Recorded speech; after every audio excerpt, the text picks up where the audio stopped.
What's up, guys? I'm EJ here, joined by Shamari and Kendall. We're all together in the Batcave, in the Gamer Chamber, in the pit, all together talking about Hawkeye. We had to make sure we did this one together on this Thanksgiving weekend.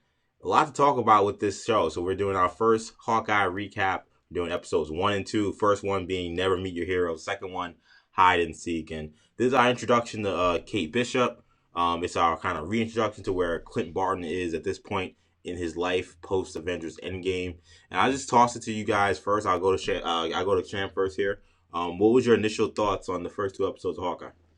I thought it was pretty good. Yeah, I think my initial thoughts are it was pretty good. I would say it probably met my expectations, didn't exceed my expectations, wasn't really below my expectations. I thought it was pretty good. I enjoyed it. I thought I agree with some of the what was coming out in the initial reactions and reviews, saying that really this is really Kate Bishop's show, in my opinion. She's kind of stealing the show. No disrespect to Jeremy Renner or anybody else, of course, obviously in the show. That I think all the actors and actresses did a decent job, but I think she's really kind of headlining the show in terms of being interested in seeing her development. Right. I'm already trying to say, okay, so what super team is she going to be in? What, Young Avengers? I know. I was thinking Next Young Avengers Avengers. The whole 2 episodes. Totally. I was totally like, there. where is she going to be put in? So yeah, Haley Steinfeld, she's doing a fantastic job. So yeah, that's what I thought. I liked it. I very much enjoyed it. So Kendall, Sham, jumps to Steinfeld's performance as Kate Bishop as really being kind of the big thing that jumped out to him in these first 2 episodes. What did you make of these episodes, and what stood out to you?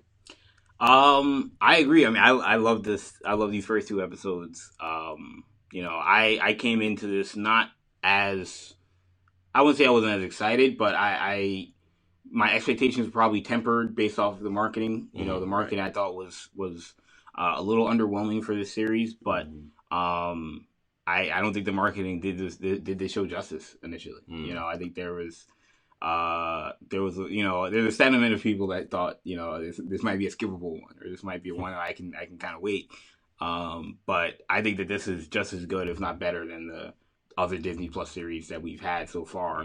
What I love about it is not only Haley Steinfeld's Kate Bishop character, but also how they've descaled, the Marvel Universe quite a bit in this series so far. It reminds you of the Defenders universe. Yes. And I don't think that that's a coincidence, which we'll talk about. But it reminds you of that Defenders universe that we got with the Marvel Netflix series, where everything wasn't about, aliens and monsters and robots, whatever, the big 3, as they talked about in Falcon and Winter Soldier. It was a lot more descaled. Coming off of things like Shang-Chi and Eternals, where it was very grand in scale, this was a nice kind of, laid back approach. And I think what I kind of took from watching these episodes is how much Marvel's really missing that element. We know that there was this issue with the Netflix and the MCU people, and whether it was canon, whether they would be kind of recognized as truly part of the Marvel Universe, 616, cinematic universe. But I felt like watching this, I'm like, yeah, Marvel's really missing this element. Spider-Man, maybe the first movie you felt like you had that a little bit, but then, when you take him outside of New York City, you kind of lose that. This next movie, it seems like it's going to be very grand scale.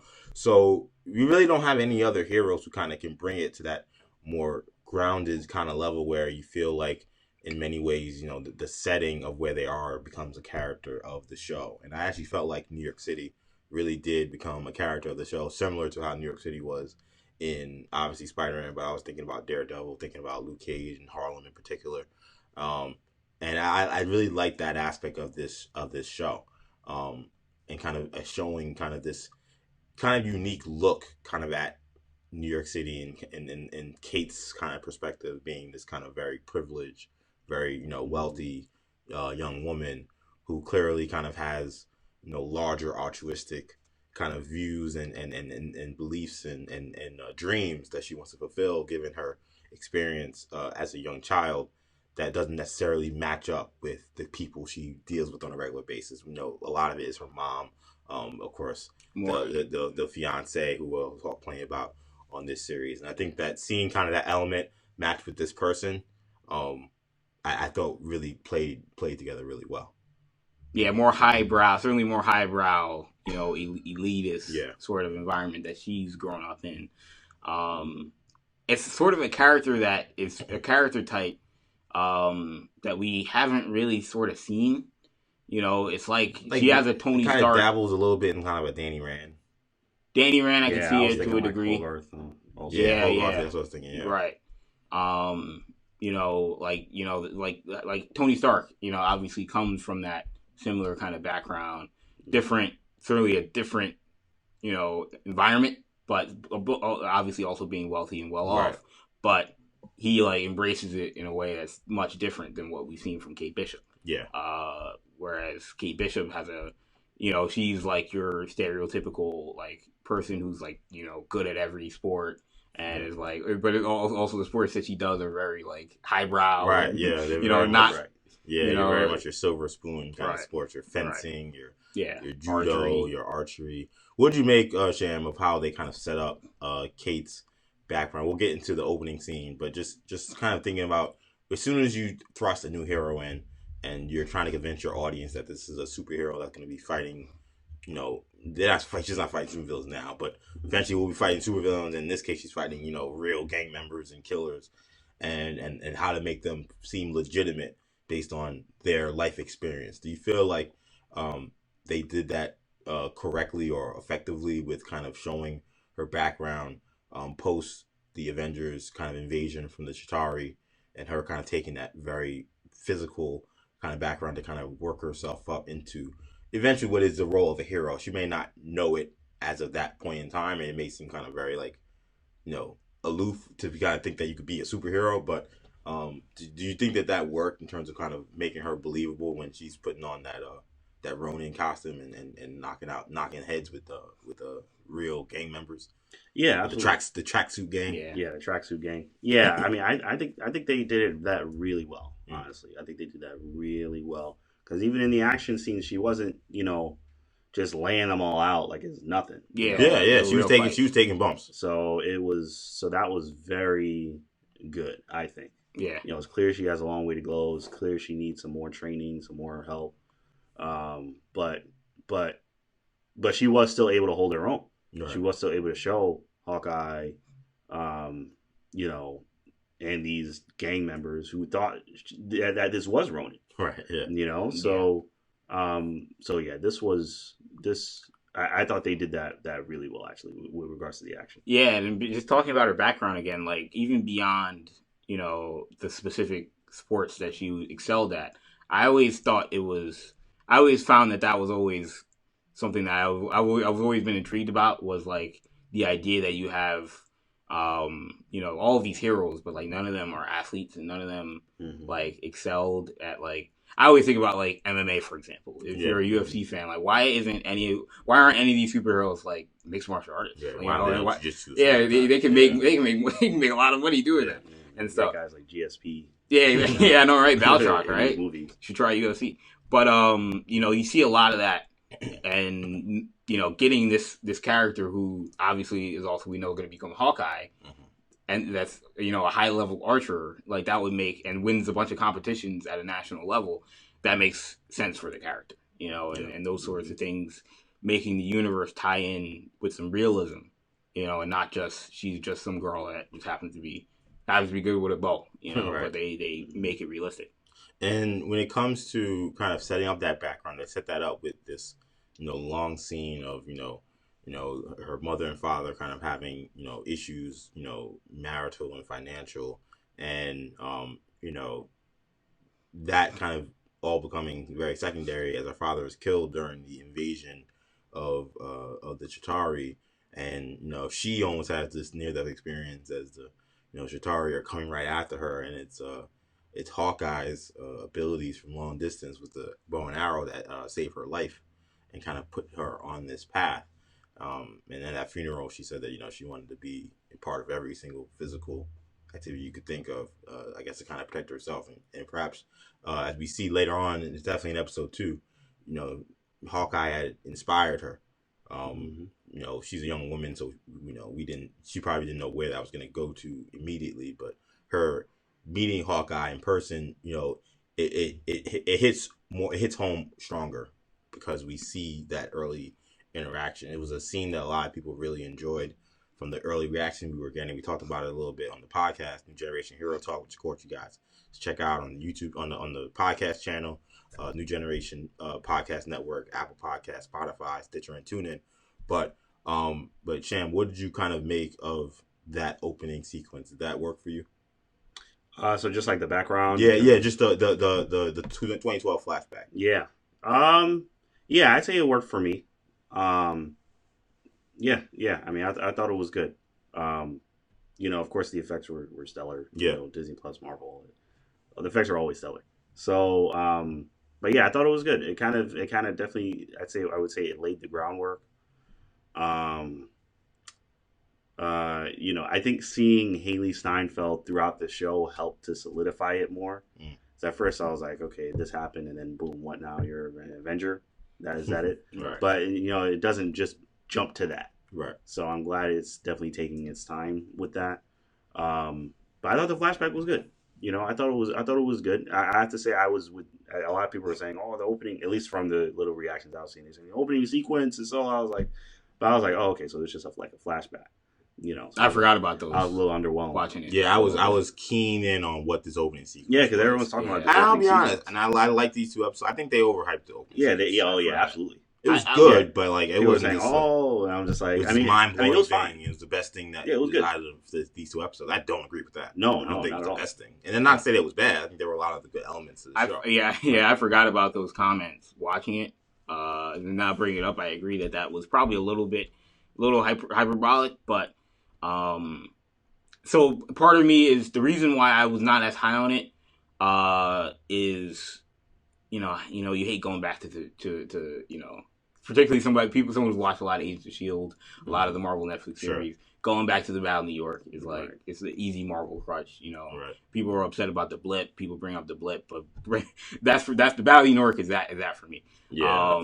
And so going back to that was kind of, I don't want to say an eye roll, but it was, or whatever. I didn't think too hard about it. But what I loved about it was how they utilized Hawkeye, knowing that, look, you can reshoot that scene. Like, you didn't have to take clips from the Avengers. A lot of times that's what these movies will do. But when you have Jeremy Renner, and he looks the same, like, you can just pretend that, you're just reshooting a scene and pretending like it was from in that scene where he jumps off the ledge and shoots the arrows and goes through. That's in the movie, and to shoot that from the different angle was dope. That was pretty badass. And I loved seeing that from a different person's perspective. And seeing how awe-inspiring that could be, watching that, like, yo, what did I just watch? Not only this person saved my life, that person just jumped off a thing, shot an arrow, and flew into the building. Like, again, if there's anything that's going to inspire somebody, that would. So I thought it definitely was effective. Again, the people saying it was the greatest opening ever. I actually thought that this had maybe the greatest opening credits I've seen from a Marvel thing it was ever. Very cool. And I know not as good as Black Widow probably is the GOAT when it comes to opening credits, but I think it's right. I think it's 2. I don't think I've seen anything else that I can think of off the top of my head that's like, oh no, that opening credit was also. I mean, maybe Guardians of the Galaxy Volume 2. I was like, those are the last 2 things we've ever seen. So right. Well, Guardians Volume 2 I think has also an excellent opening credit scene. Well, it's when Baby Groot's dancing, and like while they're fighting some monster. I've only seen that music one time. So Jesus, you only seen Guardians of the Galaxy 2 one time. Wasn't a great movie. All right, well, hot take. That's another hot take. But to me, like, that's another one that I think is memorable to me, and I thought this was immediately because it told a lot of the story. I mean, we don't have to see Kate, doing a montage of her shooting arrows and winning. You already know who the character like, is. You already know she's a prodigy. Yeah, and using that David Aja like artwork in the animation style, showing these achievements and showing. What I like about this show and that opening animation is it kind of touches on it is that, Kate's not anywhere near a finished product. Right. And you see her, not be the best immediately. It's not like you see her just winning. There are animations where she's losing, where she's finishing in 3rd place, where she's finishing in 2nd place. It's a very long credits animation, but it rises up to when she then starts winning these competitions, winning the fencing competitions, winning the archery competitions, winning the judo competitions, and kind of seeing that play out through the art. And it's almost like its own story. And, it was long, but it wasn't, it wasn't like a cheap 30-second montage, and it wasn't, a half of an episode that you had to waste time on. It was like the kind of perfect mixture of how to do this. And as soon as Kate's an adult and you see her in the show, you know who this person is. And the fact that an animation credits was able to do that is a great testament to Jonathan Igla and this crew, and Rice Thomas, who directed this episode. It was a really smart and brilliant idea. What do we think about where we meet Clint in this phase in his life? So he's in New York City with his kids for the holiday season, and he's at the Rogers musical, which we've seen plenty about. I think kind of actually watching that full scene play out, it actually to me was like funnier than even the actual clips. Yeah. A lot of times you find the jokes that you see in the trailer a bunch of times don't hit as well because you've seen it a million times. But this one, like you said, actually got funnier as you saw it play out on screen, because there was a lot of things that you didn't see. I mean, I love the funniest part for me was when Ant-Man's in it. He's like, that guy wasn't even there. Yeah. And like you see when you go to these things, like that kind of stuff happens. These characters that weren't a part of it, that weren't a part of the story. You go to a Shrek, musical, and it's like everything's, just they have these random characters that weren't in the original story, and so I thought that was funny. And like just like the notion that the song, the big song, what's the big song in Hamilton? Forgive me, Hamilton fans. I have Hamilton songs that I like, but I don't think it's roasted by that. But like to me, they took that and made it the I can do this all day. Like that being like an actual song. In some ways, it's almost like you're almost like entertaining really the MCU fans. But the fact that they took that tagline and actually made it a music the main song in the musical about Steve Rogers. And the Agatha All Along song just got nominated for a Grammy, and I think Marvel's probably kicking themselves that this couldn't get out before the Grammy nominations, because they might have 2 Grammy nominations. That was a very, very good song. And then Clint, we see that the hearing loss is done damage. Now he now has a hearing aid. Very realistic.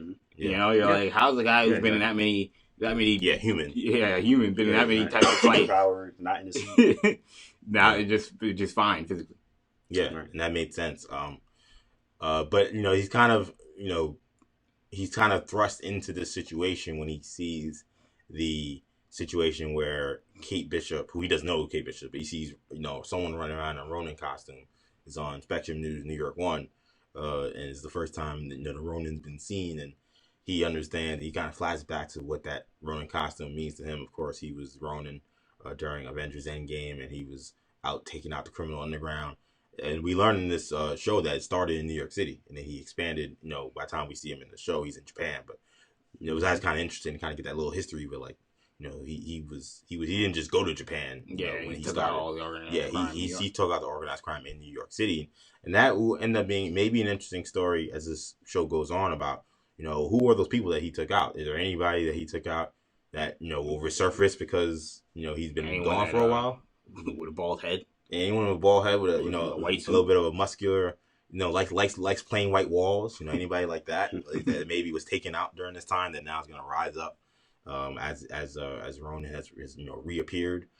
So I think that was kind of an interesting bit of kind of MCU kind of news. But that whole situation brings him back into the fold. He's able to easily track down Kate Bishop, and that's when they kind of become this tandem.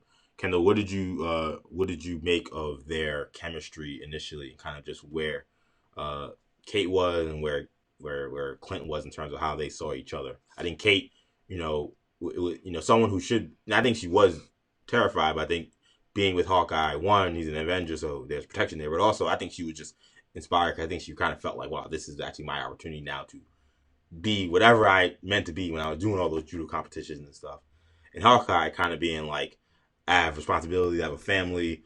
I really want to just do the bare minimum here to just get this situation kind of under control, and keep this woman safe, and then just go home. You're right. It's a very contrasting dynamic right there. Yeah. But I mean, I thought it's funny because I was waiting for them to meet up and for it to not make sense, because I'm like, once I saw the first scene, I was like, oh, so she looked up to him, so she's gonna happen to run into him. It's not gonna make any sense, and but it actually makes sense from the standpoint that we really don't know everything about what happened with the Ronin costume and whatnot, but the fact that she put it on not knowing that he was Ronin, but she just happened to put it on, and that's what brought Hawkeye out. Yeah. Because he was like, I don't know who this person is. He's wearing the Ronin costume, and so they made it make sense. And you do tend to sometimes see, you see it in sports all the time with like, a guy will look up to a player in the NBA and then work their hardest to make it to the NBA, but sometimes they make it and they meet up with that guy in the NBA, and so it's like it's not impossible for you to meet your hero. Yeah, it's almost like a guy who's at his some guy's high school camp, and then Jason Tatum. Now he's playing against him in the NBA, and they show love. Yeah, exactly. So yeah, that's it seems like, this is a 1 in a million thing, but it's possible, particularly when she was that intrinsically motivated by what happened during the Battle of New York, which is a very life-changing, world-changing event. So, I thought their chemistry worked. It had that same similar dynamic of somebody who clearly was, enamored and clearly was, kind of, not used to being with an Avenger. And we've seen that dynamic before in the MCU, but that I thought worked. And again, I thought Brenner and Steinfeld did an excellent job. Yeah. I mean, I honestly totally agree with you. I think their chemistry is fantastic. Again, I really think Steinfeld kind of steals the show, but they work off each other really well. Yeah. Like I don't know if there was we said there wasn't any kind of audition or anything, right? No. Yeah, so it's surprising they were just waiting for her to get available so they can do the show. Yeah, it's surprising that it worked so well that there was with no audition, because it does work very well. And I like Jeremy Renner as Hawkeye. I think he does that role really well. So yeah, I mean, I think it's great. Honestly, I have no issues with their chemistry. And the setup for their meeting stems from Kate, one seeing, she has this bad feeling about this new fiance, this wealthy man that she doesn't really know much about. Armando the Third, or whatever she called him. Well, Armand was the uncle of that guy. Well, yeah, they're all like, Duquesne was is the guy who this woman, her mother Eleanor, is involved with, and she goes to this gala, and at the hearing, kind of Armand sounding like she's kind of threatening her mom. It leads her to follow him into what ended up being this kind of black market auction in the basement of this auction, where all of a sudden the items from the Avengers compound that was blown up during Endgame somehow got on the black market and now being sold at this at this thing. That's when the Tracksuit Mafia comes in. What did you feel about just the kind of the I guess the conflict that kind of brings them together here? It's this kind of conspiracy of one, okay, they're selling Avenger stuff on the black market, Ronin's sword and obviously his suit we saw as well. And then, the big thing that the Tracksuit Mafia wanted was the watch, which we don't know what that is. I'm not. Or what that will entail. I don't think that you're supposed to know. I think we're gonna learn as the show goes on. I'm curious what that is about or what that means, what the significance of it, especially when there are seems like a lot more cooler things that were being sold than just that watch. But Kendall, what did you kind of make just of that situation and the fight scene that kind of plays out with Kate putting on the suit and then taking these guys out? I mean, that whole sort of setting was very Daredevil-esque. Yeah, I felt. I'll be honest. I would say Daredevil light. That's how I felt. I felt like we've seen some of those scenes, like the stairwell scene or the scene in the like the empty apartment where he's throwing refrigerators. Right. I felt it kind of touched on a little bit of that, but they didn't want to go all the way with that. But also like and then I got the same sort of obviously the villain in Daredevil was Wilson Fisk, and the it was a similar sort of vibe with there being a highbrow sort of auction, but it was a black market auction. It was at this gala, but there was something going on in the basement, in the cellar that was a lot more unscrupulous. So I mean, that was an interesting sort of setting for all that to play out. Yeah, I mean, I where it leads, I think that there's a lot of episodes, obviously, to go. I feel like, first of all, I think it was very smart for them to drop these at the same time. These Yeah, two I agree. episodes. I think I heard that Marvel's going to be doing this a lot next year because Disney they just have so much. Like even now they can't afford to waste 6 weeks. Yeah, on even show. now they've got Book of Boba Fett coming out in December. They don't really want these to have to come out in the same week, and compete with each other constantly. So to get this out as fast as possible, that was their goal. But I think it actually worked because I think that not a whole lot happened. Like in terms of getting from point A to point B, we covered a lot. We covered our tracks in terms of character development and learning who Kate Bishop is and her background. But in terms of the overall plot, we're still... Yeah, the first episode ends with just her just meeting Clint. Right, exactly. It felt like a weird cut unless you were going to start pick up right where you left off. Right, a new episode immediately. Yeah. So yeah, I liked where that where it's going, but it's still very early. Mm-hmm. Yeah. Yeah, I mean, it's kind of one of those things where it's like a crazy kind of series of events. So, her mom is at this event. Mm-hmm. She ends up getting threatened by this guy who ends up doing a black market deal, which ends up having to deal with Ronin's blade and Ronin's costume. Armin is killed. And then the guy's killed. And then the tracksuit gang and all this other stuff. So it's kind of the crazy snowballing. She has to pick up the costume. She picks up the costume. The other guy picks up the sword. Yeah, so it's a lot of kind of crazy things that are going on at once that leads to them meeting. But I mean, honestly, I didn't have any issue with it. It had to happen at some point. It's not going to be a perfect thing where like, it totally makes sense. Right. So yeah, I mean, I was cool with it. I thought it was a cool scene. I agree, it was Daredevil-esque. Or even Punisher-esque as well. Similar in terms of not necessarily the fight scene, but just like the atmosphere. Yeah, just the atmosphere. Yeah, I would say is, but there's still just that MCU tint. Yeah. To it. Yeah. So I'm trying not to get my expectations too high in terms of seeing anything like Daredevil, because this just it's not rated mature, so we're not going to be seeing guys getting slammed into this and that. Right. I was really hoping to see Nobu, so I'm disappointed. He been resurrected for a third time. Spoiler. Oh. That came out years ago. That came out so long ago. But yeah, no, I loved it. I thought it was great. I think one of the highlights of these two episodes, I don't know how people feel. I haven't read much reaction to doing this review, which is probably good. Because you're getting just my raw feelings, not getting someone that's only gets filtered through some other talking head. We're not paid by Disney. But like, I actually thought that the whole scene with him in the LARP, the New York LARPers, the New York LARPers, yeah, and he's doing the scene. He's trying to get this suit. I felt like there was anything from this show that was probably missing. Not missing because they included it, but there wasn't like this purely just comedy like moment in the show.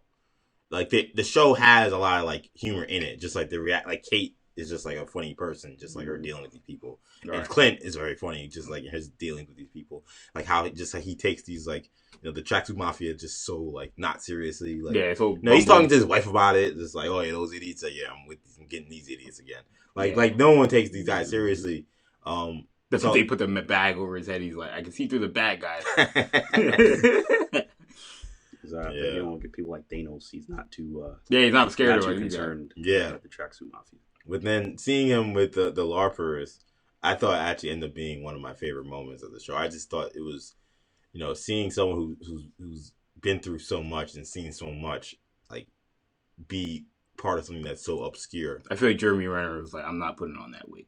Yes, there was a wig there. He just didn't put it on. I'm like, he's like, I'm and not. And I kind of felt like it was great that he didn't. Like, I kind of like probably in character. I like the idea that this character was like, I'm not putting on that wig. Like, I'll fight you if you're gonna make me put on this wig. Yeah. That's the line. Yeah, so like the fact that the next cut is him not wearing that wig, I think is actually really funny. Yeah. I thought that was quite stellar. I know it was a little goofy because the show was very serious and he's trying to find this suit and he's like, where? And he gets the clue of the LARPers from seeing the kind of sticker on the FDNY truck. But I thought that actually worked. It was actually one of my favorite moments of the show, which I know may be kind of weird because it's supposed to be pretty serious, but I thought the show needed like a real true comedy angle and a comedy scene, and like we got it. And I thought Renner was excellent in it. To see, like, it, I mean, again, we talk about realism. Like, if I don't think that most, you know, cops and firemen are LARPers. That was like more of a spoof. Yeah, that seemed a little. Yeah, that was more of a spoof. But like, the idea that like LARPers, like if one fireman happened to be a LARPer, that they would grab their own in costume, like that would make sense. And that TikTok video that guy did showing him just putting on that costume was hilarious. I don't know. I just thought that that worked really well.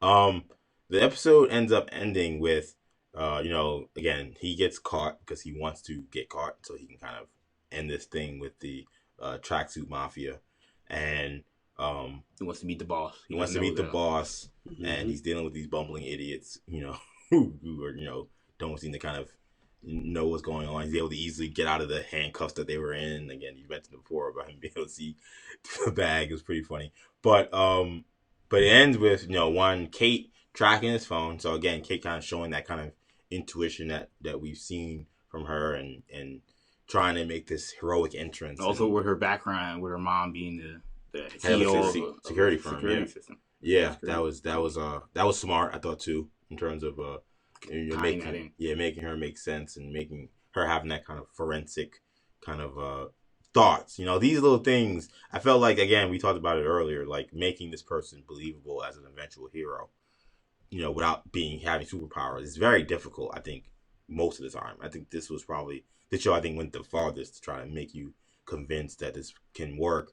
And also by I said before, showing her failure, showing her get beat up in some of these fights where they're fighting and it's kind of like an even fight. Like, she's not obviously winning, but her having the intuition to track his phone.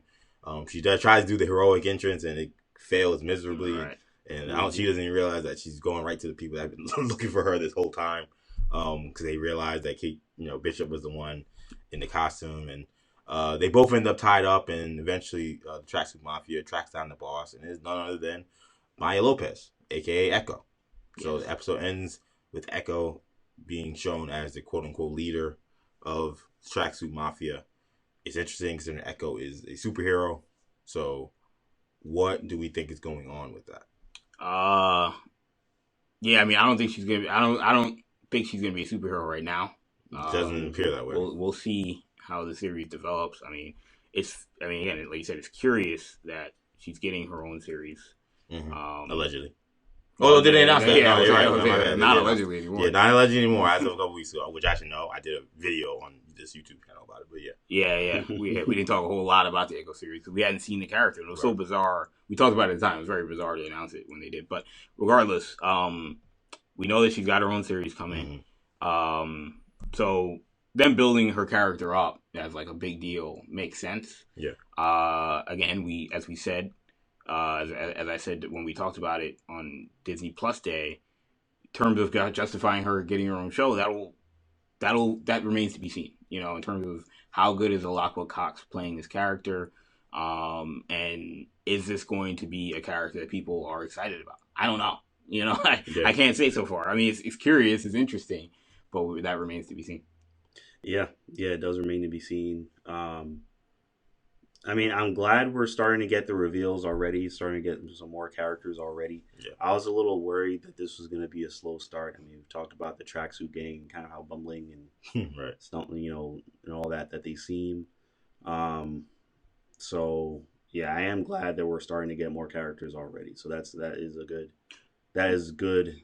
And we know there are more characters coming down the pipe as well. So that's good. We know her character is going to be more hands-on.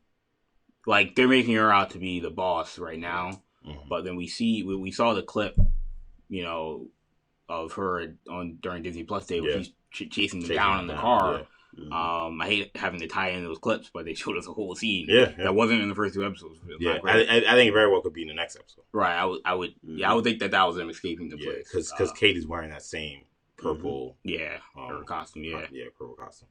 So yeah, I mean, maybe she is the boss, or maybe there's another level. And if there is another level, who knows who that is? But yeah, I mean, it'll be interesting to see. Again, just her character debut. I think that it's interesting. They showed just the hint of at when Renner was putting his kids in the car, which is a funny scene. Him, doing the sign language with his son. Yeah. Because he has the hearing loss, and Echo being a deaf character. Right. That's foreshadowing for, I think, some sort of interaction that they're going to have where he's learning sign language, he knows sign language, and it's going to make sense, as opposed to, again, just having a character is like, oh yeah, he just happens to also have no sign language. In a way, it doesn't make sense. But now you're writing that into the character and showing us before it even happens. It makes sense. And I think that it's important to kind of have that representation too for the members of the deaf community, to have not just one character but multiple characters who are using sign language, and that is clearly going to be kind of a theme of this show. And they did it in a way with Hawkeye that makes sense. We'll learn more about Maya's background as the show goes on, but I think that was also kind of a nice bold move by Marvel to move forward with something like that. I think we're at the point though where we can do scores for these first 2 episodes. So I think it's best just to combine them for scores. I don't really feel like separating the scores for these episodes. Though I know a lot of people have made the case that they thought 1 was better than 2. But we'll do just a combined score for the first 2 episodes of Hawkeye. So I'll go to Kendall first. What are you giving these episodes of Hawkeye? Never Meet Your Heroes, episode 1, and Hide and Seek, episode 2.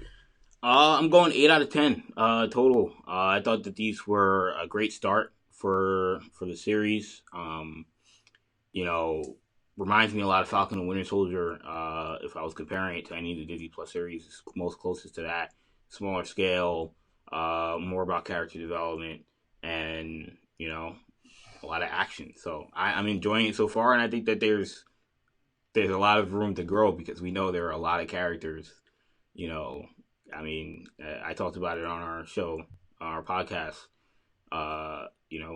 When's Yelena Belova showing up? At this point, I don't know what her inclusion will even be about. Right. So I think we know. I think she may just be a wrench, monkey wrench. They're doing something else, and she shows up trying to take out Hawkeye. But that's going to be very interesting, because this has nothing about Kate Bishop has anything to do with Yelena, but her showing up. Not anything that we've seen from Yelena, from the Black Widow movie that would make sense with what we're watching. Yeah, no direct tie-in, other than exactly. The Val character sending her on this mission. They take out Hawkeye, right? Mm-hmm.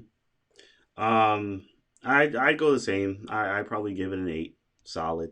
I didn't think it was spectacular. I didn't think it was bad, but I thought it was solid. I thought it was very good. I thought it was good. I enjoyed it. I'll probably want more, a little more action. And it seems like, based on the Disney Plus Day clip, we're going to be getting plenty of that. Plenty of arrows and flying around. Yeah. And I want the villains to show more teeth. The villains so far don't have any teeth. Yeah. And especially if people like Wilson Fisk, for example, are going to be showing up. I want him to have a lot of teeth, because he had a ton of teeth in Daredevil. He pretty much set the bar for a Kingpin for me to see. So I want him to meet that bar again. Yeah.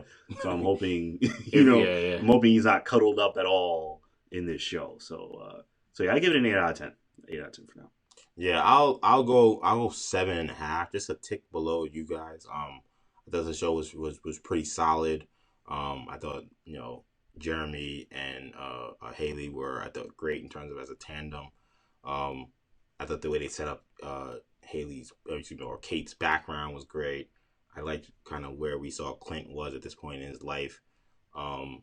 Action was good. I think the only thing that probably doesn't get me to that, and I love the humorous scene I mentioned earlier, but I think the only thing that doesn't get me to an 8 for me is, I think, as Shamari mentioned, I felt like the story dragged a little bit in terms of just the concern over this Ronin imposter. Like, we know that that's not going to be the main issue that's happening. We only have 6 episodes with this.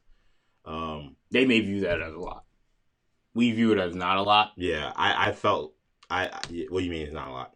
Like, they may say 6 episodes is a lot of time to breathe, so we don't need to rush anything. You No, know, but depending on the how next long the episode, story you're is. halfway through. You know what I'm saying? Like, I was just saying, I would tend to disagree if that's how they feel. I felt like Right. this is something that Only probably because should I have don't been know wrapped I don't up know in what the the first two story. episodes. And these are not, the other shows, we were talking about half-hour episodes, maybe 40 minutes. I mean, these still episodes, the whole run times were about 50 minutes, excluding the credits, probably about 45 minutes. But that's a good amount of time, you know what I'm saying? These weren't short little episodes where, like, it's actually not like WandaVision, where you're just quick in and they're out. So I felt like more, in terms of just moving past that part of it could have happened. I'm not sure if I'm in love with the fact that I'm still dealing with that aspect of it. So that was probably the only thing that like kind of probably bring it down a little bit for me. I think the story could have progressed a little bit more, especially considering they didn't give us a million flashbacks with Kate and things like that. Like they the character development they did a good job with. It's kind of a trade off because if you do that, you probably get a little less of the Kate and Jeremy kind of just the little intricacies of their relationship that matter. So I don't want to make it say, oh well, you can just do this and nothing will be affected. It would have affected other things, but I think for me that was probably the only thing that probably keeps it to an 8. I also want to give room because I think this show will rev up and get well above an 8. I think these first 2 episodes I think show pretty high potential for what we may see. But I like these episodes. I think they were solid. I'll go 7.5. Don't you think that Haley Steinfeld? I feel like the Marvel Scouts. I always use this a lot like sports, but I feel like the Marvel Scouts watched Bumblebee and were like, she's our Kate Bishop because I think she's playing a very similar character than the character she played in almost Bumblebee. the same character. Yeah, it's almost the same character. It's like scary, but I loved her in Bumblebee. She's doing a great job. She did a great job in Bumblebee and made that a Transformers movie that that was nothing. It was like a college football team that was nothing before this player showed up and turned it into a great movie. And so they were like, yeah, we'll take her in the MCU. Yeah, I think that's a fair point right there. But that's going to do it for this edition of our Hawkeye episode recap and review. Of course, if you enjoyed this video, make sure you give us a like and leave a comment on what you thought about the first 2 episodes of Hawkeye. Of course, if you enjoy this content, make sure you subscribe to the channel, New Generation Media. And again, check out our podcast, New Generation Hero Talk, on the New Generation Podcast Network, Apple Podcasts, Spotify, SoundCloud, and Stitcher, where we talk about all the superhero content coming from Marvel and DC, animation, live action, all of the above, basically. So thank you guys for checking us out. Really happy to be back with my guys in studio, so that was really fun to do this for this episode. That'll do it for now, though. For Kendall, Shamari, I'm EJ. Take it easy, guys. Peace.